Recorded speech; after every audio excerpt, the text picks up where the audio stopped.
Hi అన్న, hi మీ పేరు? శ్రీనివాసరావు. శ్రీనివాస్. ఏం చేస్తుంటారు? ఆటో వేస్తాను. ఆటో. అంటే ఎంతవరకు చదువుకున్నారు? Intermediate intermediate. మరి ఏం జాబ్ ట్రై చేయలే నేను గవర్నమెంట్? చేయలేదు, ట్రై చేయలేదన్నా. ఎందుకట్లా మామూలుగా ట్రై చేయాల. ట్రై చేయలేదు? మరి ఇక్కడ ఉపాధికి సంబంధించి ఏ విధంగా ఉంది అనుకోవచ్చు మరి? ఉపాధి సంబంధించి పెద్ద ఏం లేదన్నా. ఆ, మామూలుగా ఇంకా ఆ పని ఈ పని చేసుకున్నప్పుడు ప్రశాంతంగా ఒకరి కిందకి వెళ్ళే బదులు ప్రశాంతంగా ఆటో వేసుకుంటున్నాం. ఆటో.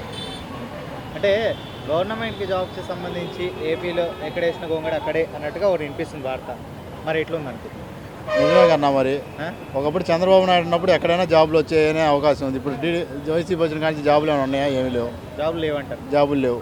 వాస్తవమేనా అది? వాస్తవమే అన్నది. ఆ. ఓకే. మరి ఇక డెవలప్మెంట్ ఇంకేం జరిగింది అనుకోవచ్చు 5 ఏళ్లలో?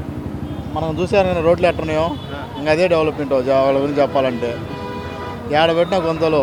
ఆ. అంటే ఇప్పుడు మరి ఈ యొక్క ఏరియాలో ఎలక్షన్లు కూడా దగ్గరికి వస్తున్నాయి. మరి ఏరియాలో ఎవరు గెలుస్తారు అనుకోవచ్చు, మరి స్టేట్లో కూడా ఎవరు గెలుస్తారు అనుకోవచ్చు? మాది వచ్చేసి 2 టౌన్ ఏరియా అన్న. మాకు వచ్చేసరికి గల్లా మాధవ్ గారు గెలుస్తారు. ఓకే. ఇక్కడ ఇక్కడ నజీర్ గారు గెలుస్తారు. నజీరా? Okay. TDP party. TDP party తరఫున. మరి స్టేట్లో స్టేట్లో కూడా మామూలు చంద్రబాబు నాయుడు గారు వస్తారు అనుకుంటున్నాం. వస్తారా పక్క? పక్కా వస్తారు అనుకున్నాం. Okay, thank you.